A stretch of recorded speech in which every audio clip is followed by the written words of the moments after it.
everyone, what's up? So I had my IM CAP interview scheduled on 25th February for the afternoon slot and I just got it done. So please don't judge me after I tell you my experience because there were a lot of GK questions and I'm not really good with static GK. So there were two panelists, one was a female panelist and another was a male panelist, and they were quite friendly, like very friendly.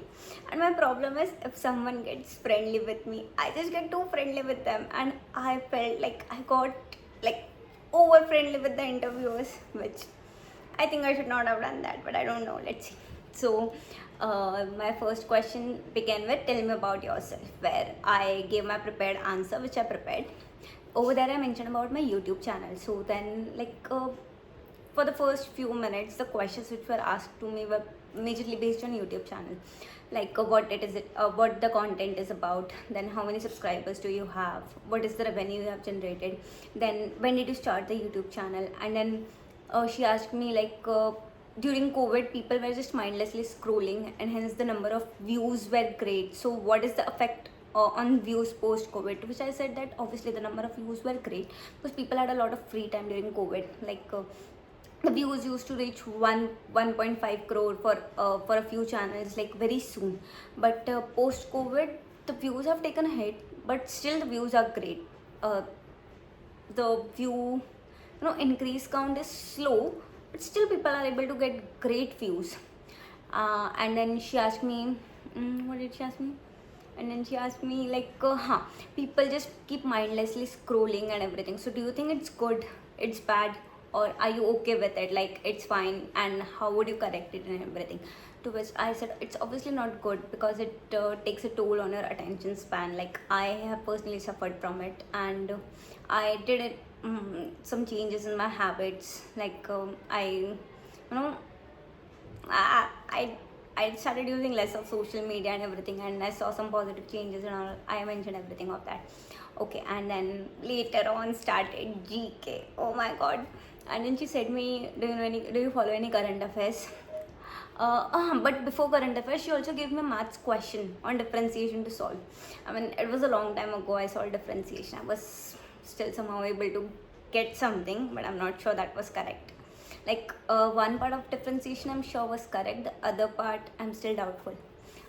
Then later on she came to current affairs. She was like, do you know any current affairs?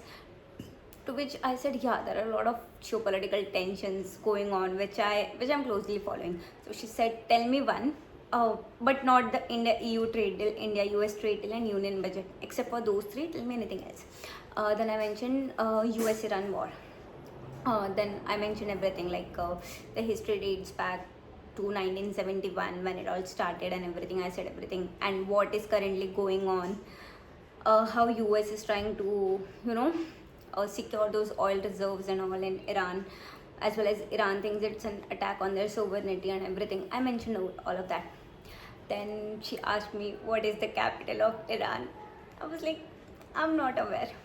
And then she asked me, what is the capital of USA? I mean, I knew it's Washington DC, but at that moment I just blanked out. I was like, I don't know. And she was like, what? You don't know? And then my biggest mistake, I told her I'm very bad at remembering names. Now next, all my questions were based on names, obviously.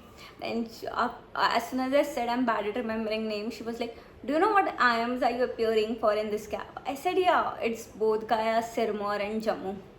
Then she said, what states do these IIMs come in? And then again I was like, no, I did not see their states. I mean, I heard the names for the first time.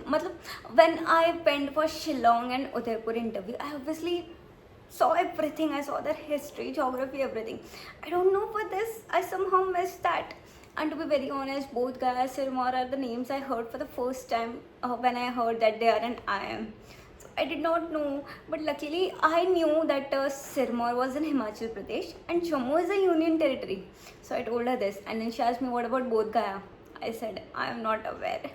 Then I said that it's majorly a part of North, I remember, but I don't know the exact state. And she was like, what? You don't know? I mean, you should know, you are appearing for those IIMs. If you get selected, you will decide where you have to go, right? So if you don't know what state and all are they in, then how will you decide? I was like, sorry. And then I was like, I justified it by saying, I know it was not justifiable, but I justified it by saying that that state is not the only factor for me through which I'll decide which I am to go. Obviously, there are a lot of factors I'll consider. And once I get the final offer letter in hand, I'll obviously see a lot of other factors, and then I'll decide where I have to go and everything. And she was like, okay. Then the questions moved to the next panelist. He asked me about my work ex, to which I explained what all work I do, and he was not satisfied. I thought it doesn't feel like I'm doing any work. So I was explaining him, I didn't look satisfied, but yeah. Then he asked me what is the difference between a virus and a worm. I explained that. And then he asked me which is more dangerous, virus or worm. I just took 30 seconds, I was thinking. And then he was like, you just gave the definition, you should know. I was like, yeah sir, I know I just gave the definition, but I was just thinking, I was just trying to process and analyze. Then I said that worms are most dangerous because they could be self-replicated, and they could be replicated at a much higher speed than virus, and it could infect the whole system within very less time as comparable to virus. So worms are obviously more dangerous and everything. Then he asked me, what is your favorite subject from undergrad? To which I said cloud security. He asked me difference between public cloud and private cloud, and I was able to say that. Then comes GK again. He asked me, have you visited anywhere outside of Maharashtra? I should have straight away said no, but then I don't know why. I said yeah, I have visited Pondicherry. He asked, why did you go over there? So I said it was just a casual friends trip. Like, we saw a few photos, reels and everything, and we found it attractive. So that is why we visited over there.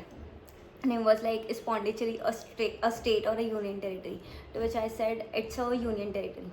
And then he said, do you know Pondicherry has a CM? Who is he? I was like, I don't know sir, I'm not aware. And then he was like, okay, but why do union territories have a CM? Like, what is the need? To which I gave a very generic answer that to control the internal stability, the internal development and everything. He didn't look satisfied though, but I just said it. And then the other panelist asked me, do you know any other union territory apart from Pondicherry who has a CM? I said, yeah, Delhi is a union territory which has a CM. And then she said, are you sure Delhi is a union territory? I said, yeah, I read it just a few days ago, and I'm sure Delhi is a union territory. And then she told me, who elects the CM of Delhi? I said, the people of Delhi via the elections which are held.